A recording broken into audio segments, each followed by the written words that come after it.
I wish आप सही स्वस्थ होंगे एंड हेल्दी होंगे।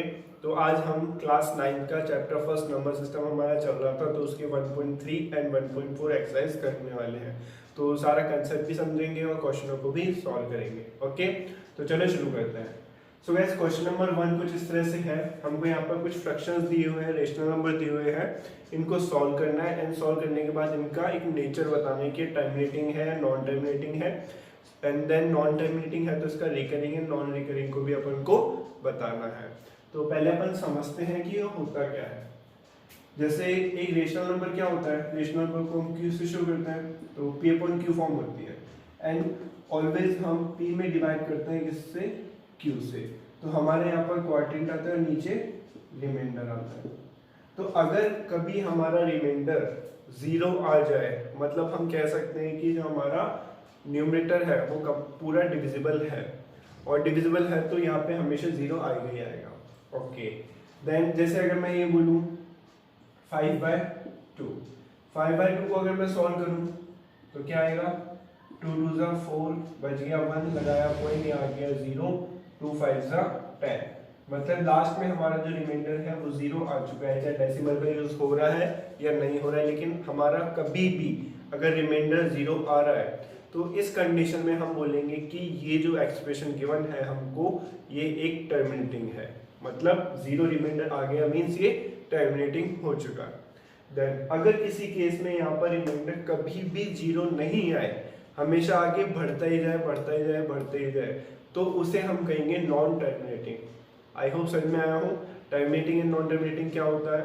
अगेन टर्मिनेटिंग जिसमें रिमाइंडर चाहे डेसिमल यूज करे या ना करे, करने के बाद 0 आ रहा है तो वो टर्मिनेटिंग होगा। अगर रिमाइंडर कभी 0 ना आए तो वो हमेशा नॉन टर्मिनेटिंग होगा, याद रखना। अब टर्मिनेटिंग की तो कोई कंडीशन नहीं है, लेकिन नॉन टर्मिनेटिंग की 2 कंडीशन और है।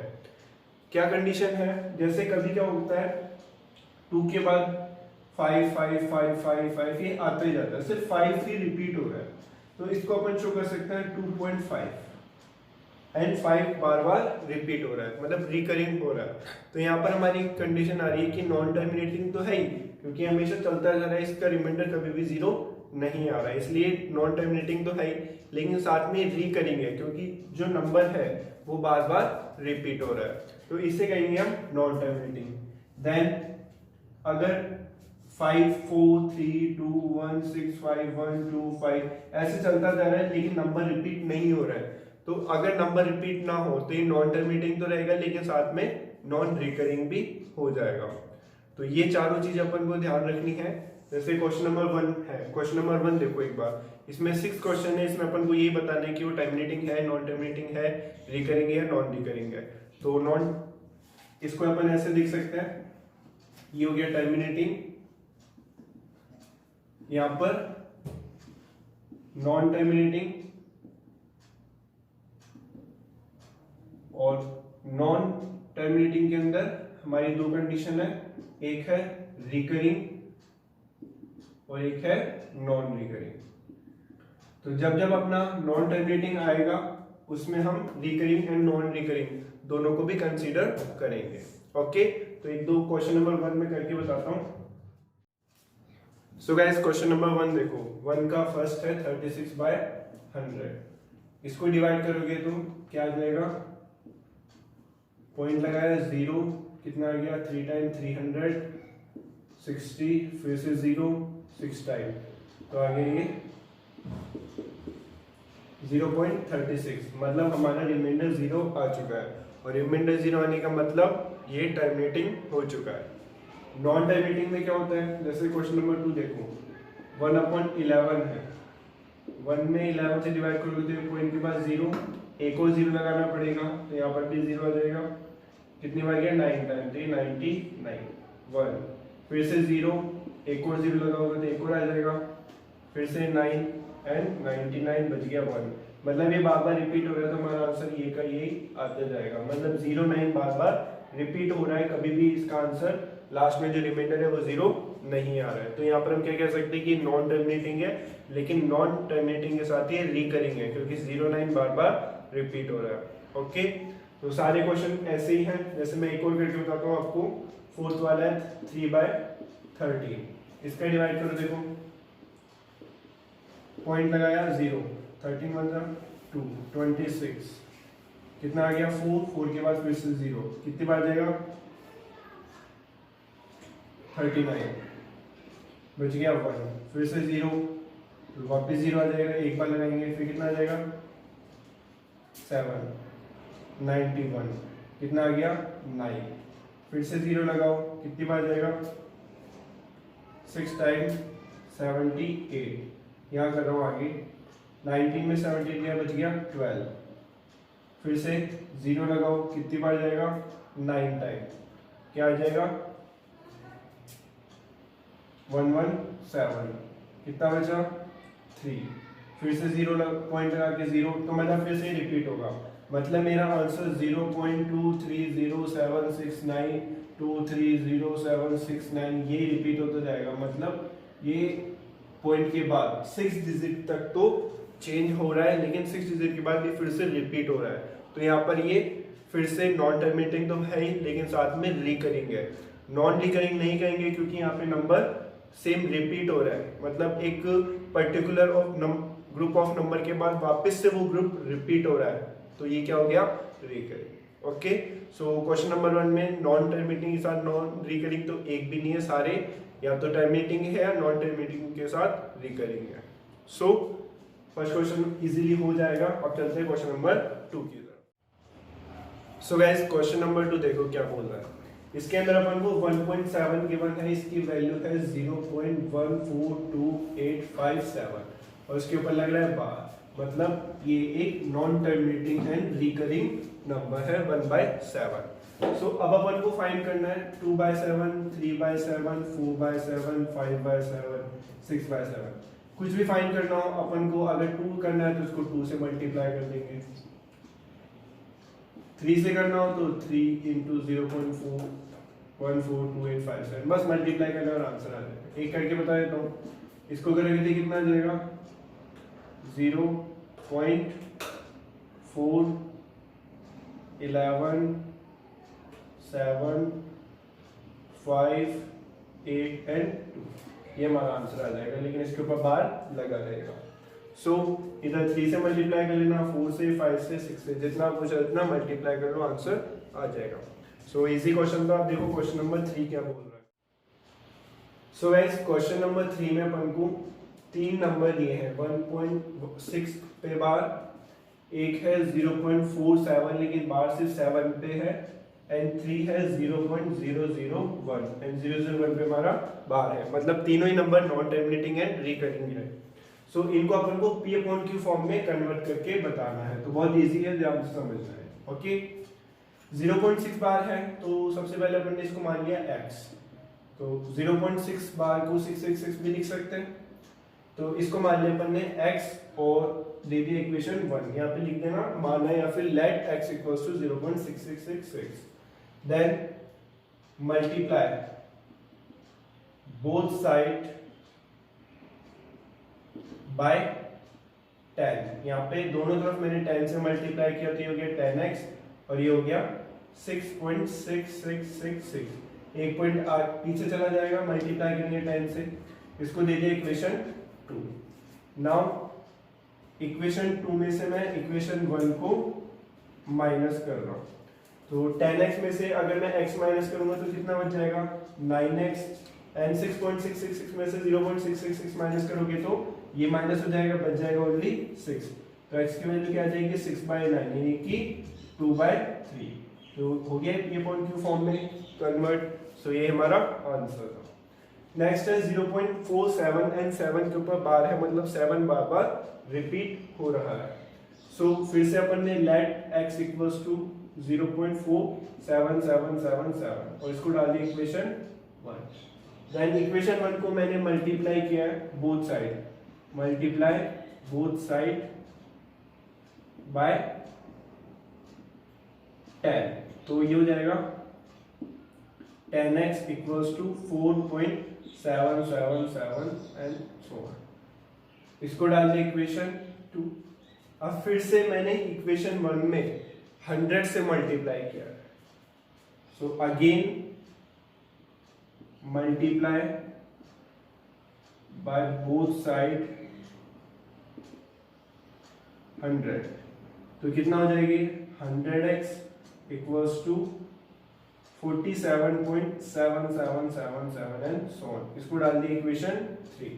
तो 1 2 3 3 इक्वेशन है यहाँ पर। अगर मैं इक्वेशन 3 में से इक्वेशन 2 को माइनस करूं तो क्या हो जाएगा, ये 100 में से 10 गया, इक्वेशन 3 में से माइनस करनी इक्वेशन 2, तो 100 में से 10 गया, कितना बच गया 90x इक्वल्स टू 47.77 में से 4.777 गया, तो 47 माइनस 4 यानी कि 43। तो x की वैल्यू कितनी आ गई मेरी 43/90। हो गया p अपॉन q फॉर्म में शो।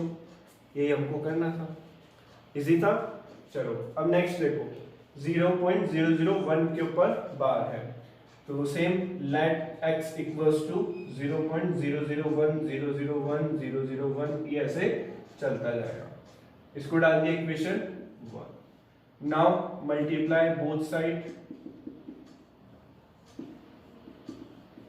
बाय 1000 करो यहाँ पे, क्योंकि यहाँ पर पॉइंट के 3 डिजिट बाद वो रिपीट हो रहा है, तो इसलिए 1000 से कर रहा हूं। तो क्या हो जाएगा, ये 1000x इक्वल्स टू ये 1 आ गया जाएगा, तो 1.001001 ये ऐसे चलता जाएगा। इसको डाल दिया अपन ने इक्वेशन 2।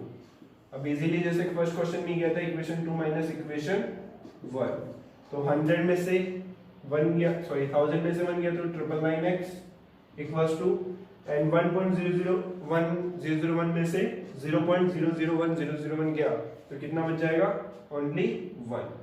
तो x इक्वल्स टू कितना आ गया 1/999। ये हो गया हमारा p अपॉन q फॉर्म में कन्वर्ट हो गया। सो क्वेश्चन नंबर 3 भी इजी था, मोस्टली यही वाला क्वेश्चन आपके एग्जाम में पूछा जाएगा। सो अच्छे से याद कर लेना, तीनों आपके साथ एक ही स्क्रीन पर है, तो कंपैरिजन के साथ इनको लर्न कर लेना, समझ में आ जाएगा। अब चलते हैं क्वेश्चन नंबर 4 की तरफ। सो गाइस क्वेश्चन नंबर 4 है कि 0.9999 हमको गिवन है और हमको इसको p अपॉन q फॉर्म में शो करना है, मतलब एक रेशनल नंबर की फॉर्म में शो करना है। देन क्या बताना है कि हम इसका जो आंसर है उसको देखकर सरप्राइज है या नहीं है, बाकी फिर अपने टीचर और क्लासमेट के साथ उसको डिस्कस करना है। सो सेम जैसे पहले करते हैं क्वेश्चन नंबर 3 में वही करना है। Let x equals to 0.9999 and so on. इसको डाल दिया इक्वेशन 1। अब मल्टीप्लाई बोथ साइड बाय 10, तो क्या हो जाएगा 10x equals to 9.9999 and so on. डाल दिया इक्वेशन 2। नाउ इक्वेशन 2 में से इक्वेशन 1 को माइनस करते हैं, तो 10 में से 1 गया, कितना बच गया 9x, एंड 9.999 में से किया तो कितना आ गया 9। ओके, सो x की वैल्यू क्या आ गई 9/9 यानी कि 1, मतलब हमारा जो x है वो 1 की फॉर्म में आया है। और लास्ट क्लास में हमने देखा था कि 1 को हम एक रेशनल नंबर की फॉर्म में शो कर सकते हैं। सो अब यहाँ पे एक चीज डिस्कस करने की ये है कि 0.999 और इक्वल में आ रहा है इसके 1, मतलब अगर मैं इन दोनों के बीच का डिफरेंस फाइंड करूं तो क्या होगा, वो 0.000001 जो कि काफी छोटा है, मतलब हम इसको यहाँ पर नेगलेक्ट कर सकते हैं और 0.99999 को हम 1 के इक्वल मान सकते हैं। बस यही चीज हमसे डिस्कस करने के लिए बोली गई थी, जो कि एक छोटा सा कॉमन सेंस हमको लगाना था। ओके, सो क्वेश्चन नंबर 4 भी इजी था। अब चलते हैं क्वेश्चन नंबर 5 की तरफ। सो गाइस क्वेश्चन नंबर 5 बहुत इजी है, आप खुद कर लेना, मैं बता देता हूँ। यहाँ पर अपन को 1/17 गिवन है, तो 1 में 17 से डिवाइड करना है। तो डिवाइड करने के बाद जैसे फर्स्ट में 0 आ गया, फिर से 0, 100, कितनी बार गया 17 5 85, बच गया 15, फिर से 0 लगाया, कितनी बार गया 17 8 136, कितना बच गया 14, फिर से 0। इस तरह अपन पॉइंट के बाद डेसिमल से डिवाइड करते जाएंगे करते जाएंगे करते जाएंगे, तो पॉइंट के बाद कितने डिजिट बाद अगेन जैसे 058 आ रहा है तो 058 आ जाएगा, ऐसे भी रिपीट होता जाएगा। तो कितने डिजिट के बाद वो रिपीट हो रहा है वो अपन को पता लगाना है। तो इसका आंसर आएगा 16, मतलब 16 टाइम तक अपन को यहाँ पर डिवाइड करना पड़ेगा, जो काफी बड़ा हो जाएगा। तो आपको करना होगा डिवाइड, तो क्या सीखना 9th क्लास में इजिली आप कर सकते हो, बस अच्छे से कैलकुलेशन करना, और देखते जाना, 16 डिजिट तक करोगे तो अगेन फिर से वो रिपीट होने शुरू हो जाएगा। तो अपना आंसर आ जाएगा पॉइंट के बाद 16 डिजिट तक, फिर उसके ऊपर बार लगा देना। सो इजी था। अब चलते हैं क्वेश्चन नंबर 6 की तरफ। So guys question number 6, 7 and 8 तीनों काफी इजी है, आप इजीली सॉल्व कर सकते हो, लेकिन मैं एक बार थोड़ा सा हिंट दे देता हूँ कि कैसे करना है। तो क्वेश्चन नंबर 6 में अपन को गिवन है कि जो P अपॉन Q फॉर्म होती है किसी भी रेशनल नंबर की, उसमें Q की ऐसी क्या प्रॉपर्टी हो, ऐसी क्या वैल्यू हो कि हमारा आंसर हमेशा टर्मिनेटिंग आए, मतलब हमारा रिमाइंडर 0 आ ही जाए। तो ऐसी कौन कौन सी कंडीशन हो सकती है।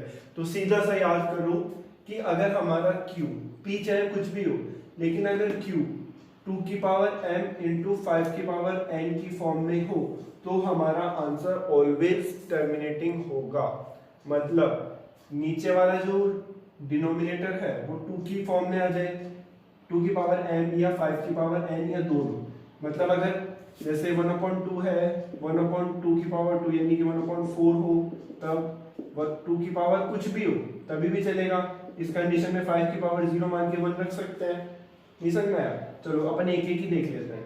1/2 की पावर m, अगर नीचे 2 की पावर m आ रहा है, जो 2 के मल्टीपल हो, जैसे 2, 4, 8, 16, 64, 32, 128, ऐसे नंबर आ जाए तो ऑलवेज हमारा आंसर टर्मिनेटिंग होगा। या फिर 5 की पावर में आ जाए, 5 की पावर में आ गया कि 5 की पावर 1, 5 की पावर 2, 5 की पावर 5, कितना भी बड़ा नंबर आ जाए तब हमारा आंसर ऑलवेज टर्मिनेटिंग होगा। या फिर दोनों भी आ सकते हैं, जैसे 2 की पावर 1 है, 5 की पावर 1 है, तो इनका मल्टीपल कितना हो गया 10, तो 10 की कंडीशन हुई, उसमें भी हमारा आंसर टर्मिनेटिंग होगा।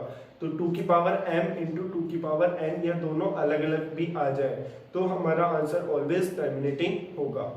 ओके, सो इजी था, बस यही प्रॉपर्टी अपन को फॉलो करनी है। कौन सी? एक तो 2 की पावर n या m की पावर 5 की पावर n डिनोमिनेटर में है तो ऑलवेज वो हमारा रिमाइंडर 0 आएगा ही आएगा। ओके, अब देखो क्वेश्चन नंबर 7। क्वेश्चन नंबर 7 में अपन को कोई भी 3 non terminating and non repeating या नॉन रिकरिंग भी कह सकते हैं वो नंबर फाइंड करना है। तो कितने भी इनफाइनाइट नंबर ऑफ एग्जांपल है आप कर सकते हो, मैं इजीली बता देता हूँ। √2, √3, √5, √7, ये जितने भी रूट वाले नंबर होते हैं ये always non terminating and non recurring होते हैं। सो इनको सॉल्व कर दो। सॉल्व करना आता है कि नहीं आता? √2, √3, √5 नहीं आता है तो कोई बात नहीं, मैं लास्ट वाले क्वेश्चन में इसको समझा दूंगा कैसे सॉल्व करना है, या फिर मेरा एक वीडियो है जिसमें हमने परफेक्ट स्क्वायर सॉल्व करना सीखा है, तो उस परफेक्ट स्क्वायर वाली मेथड से ही हम इनको सॉल्व करना सीखेंगे। सो लास्ट क्वेश्चन में ही करके बताऊंगा, बाकी आपको ट्राई कर लेना। बाकी ये तीनों नंबर, ये तीनों क्या है, जो भी नंबर रूट में होते हैं और वो परफेक्ट स्क्वायर नहीं है तो वो हमेशा non terminating and non recurring होंगे ही होंगे। Okay, now question number 8। Question number 8 में अपन को 5/7 गिवन है एंड 9/11 गिवन है। अपन को इन दोनों के बीच के नंबर फाइंड करने हैं जो कि क्या होने चाहिए हमारे, चाहे नॉन टर्मिनेट होंगे, चाहे रिकरिंग हो, नॉन रिकरिंग हो, अपन को शो करके बताना है। सो इससे इसमें डिवाइड करो, इससे इसमें डिवाइड करो और दोनों के बीच के कोई भी 3 नंबर निकाल दो। तो यहाँ पर भी इनफाइनाइट नंबर ऑफ आंसर है, जैसे जनरली यार 1/3 है, 1/4 है, 3 से 1 में डिवाइड करो, 4 से 1 में डिवाइड करो, तो जो भी आंसर आएंगे उनके बीच के कोई भी 3 नंबर लिख दो। जैसे बचपन में करते आते हैं ना, 1 और 10 के बीच के कोई 3 नंबर लिखो, लिख दिए। तो वैसे डेसिमल में करने हैं। सो क्वेश्चन नंबर 6, 7, 8 काफी इजी थे, आप खुद कर सकते हो, मैंने हिंट दे दिया है। अब चलते हैं क्वेश्चन नंबर 9 की तरफ। ओके, हाँ, सो गाइस क्वेश्चन नंबर 9 में हमको बताना है नंबर रेशनल है या इरेशनल। तो रेशनल के लिए क्या है कंसेप्ट था कि अगर टर्मिनेटिंग है तो वो रेशनल होगा, मतलब उसको अपन P/Q फॉर्म में शो कर सकते हैं, जबकि अगर नॉन टर्मिनेटिंग है तो वो इरेशनल होगा।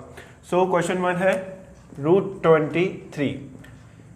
पहले मैंने बताया था √2, √3, √5 इनको अपन नॉन टर्मिनेटिंग कहते हैं, मतलब ये इरेशनल नंबर है। तो यहाँ पर √23 एक परफेक्ट स्क्वायर नहीं है तो यहाँ पर हम कह सकते हैं कि ये इरेशनल होगा। लेकिन अगर इसको शो करना हो तो शो करने के लिए पहले अपन को इसको सॉल्व करना होगा। सॉल्व करने के लिए √2, √3, √5 जब मैं बता रहा था तब मैंने कहा था कि मैं लास्ट क्वेश्चन में सॉल्व करके बताऊंगा। तो यहाँ पर देख लो 23 है, क्या तरीका है, फर्स्ट अपन एक पेयर बनाएंगे। अगर यहाँ पर 3, 4, 5 जितने भी डिजिट होते तो अपन लास्ट से पेयर बनाना शुरू करते। तो यहाँ पर 23 है, 23 का अपन को पेयर बनाना है, तो बन गया। अब इसके बाद जस्ट 23 से ठीक छोटा स्क्वायर क्या होता है, 4। 4 का स्क्वायर कितना होता है, 16। 5 का 25 इससे ज़्यादा हो जाता है, लेकिन अपन को या तो इसके इक्वल लेना है या इससे कम लेना है। तो 23 में से 16 गया, कितना बच गया, 7। देन यहाँ पर जितनी बार जाता है उतनी बार अपन को प्लस करना होता है, तो यहाँ पर आ गया 8 और यहाँ रह गया 7। अब 8 से 7 में अपन डिवाइड नहीं कर सकते, तो यहाँ पे पॉइंट लगा देंगे और 0 0 का एक पेयर बना देंगे। तो यहाँ पे फिर से 0 0 नीचे आ गया। अब अपन को क्या करना है, 8 के आगे एक ऐसा डिजिट लगाना है कि उसको उसी से मल्टीप्लाई करने पर या तो इसके इक्वल आ जाए या इससे ठीक छोटा है। तो 81 बन जाए 81, अगर 2 रखूंगा तो 2 लगाना पड़ेगा, तो हो जाएगा 164। तो ऐसे मेरे को जस्ट 700 से बिलो रखना है, मतलब ठीक छोटा।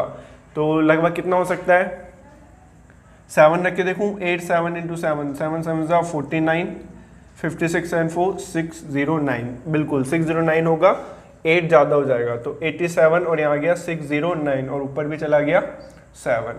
अब 7 टाइम गया तो यहाँ पर ऐड भी कितना होगा, 7, यहाँ पे माइनस करो कितना आ जाएगा, 91।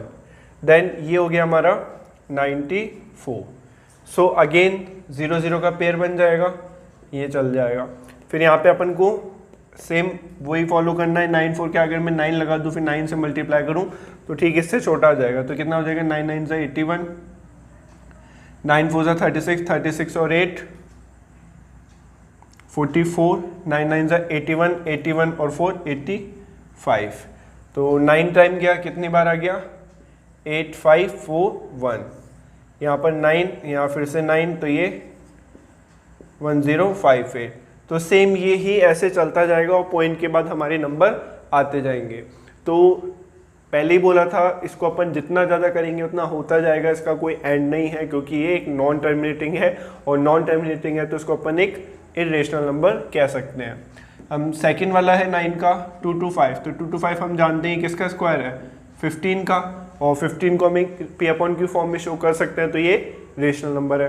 तो ऐसे क्वेश्चन नंबर 3 4 5 आपके सारे हो जाएंगे। वहाँ 3 4 5 में तो डायरेक्ट दे रखा है, आप डायरेक्टली शो करके बता सकते हैं कि रेशनल हो गया इरेशनल होगा। सो 1.3 एक्सरसाइज कंप्लीट हो चुकी है। अब चलते अपन एक्सरसाइज 1.4 की तरफ। सो गाइस एक्सरसाइज 1.4 में 2 ही क्वेश्चन है, दोनों एक जैसे से है। यहाँ पर अपन को गिवन है 3.765 एंड 4.62 के ऊपर बार है। इनको अपन को शो करना है, किसमें, नंबर लाइन पे शो करना है मैग्नीफाई करके। मैग्नीफाई यानी अपन को थोड़ा सा इजीली साफ साफ दिख जाना चाहिए, तो बहुत इजी है। देखो एक बार पहला वाला देखो, इसमें क्या है 3.765। तो पहले तो मैंने एक नंबर लाइन बनाई, ओके। 3.765 का मतलब क्या है कि ये 3 और 4 के मिड में है।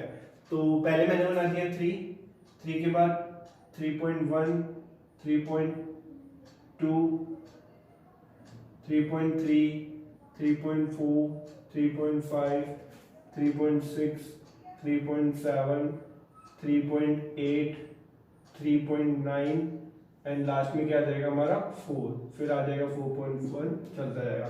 मतलब 3.7 कहाँ आ रहा है, यहाँ आ रहा है।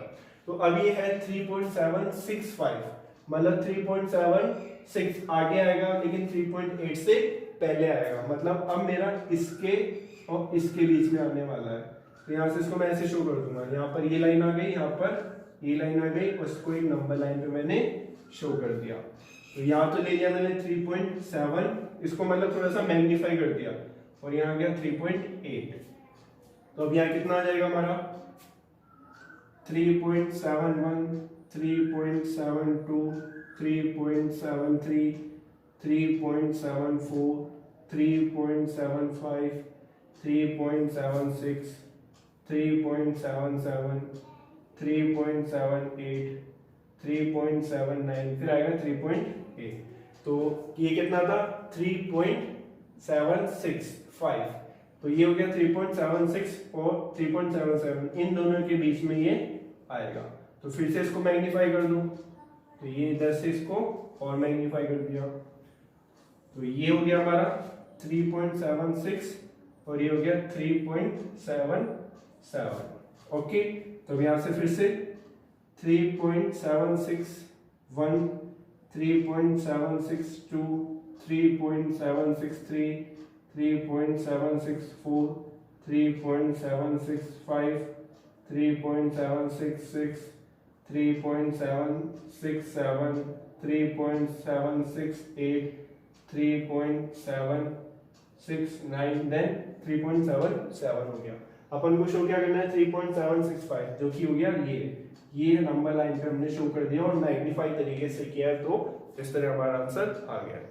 सो काफी इजी था, बस इसको इस तरह से एक्सप्रेस करना होगा। सेम क्वेश्चन नंबर 2 है, ये कितना हो जाएगा 4.262626 ऐसे चलता जाएगा। तो आप ज्यादा मत करो, बस 4.2626 तक इसको शो करके बता दो, इजीली हो जाएगा। पहले हो जाएगा ये कितना है 4 मतलब 4 और 5 के बीच में ले लो, फिर 4.2, फिर 4.3 के बीच में ले लो। तो ऐसे यहाँ पर 3 बने, ऐसे वहां पर 4 बन जाएंगे, तो ये भी इजीली शो हो जाएगा। बस ध्यान रखना इतना ही शो कर दो 4.2626। सो एक्सरसाइज 1.4 भी इजी थी। तो आज हमने 1.3 और 1.4 कंप्लीट कर ली है। आई होप आपके समझ में आई हो, एंड आई है तो प्लीज वीडियो को लाइक करना है, शेयर करना है, सब्सक्राइब करना है, एंड कोई भी डाउट हो तो प्लीज कमेंट करें। Okay, and thanks for watching.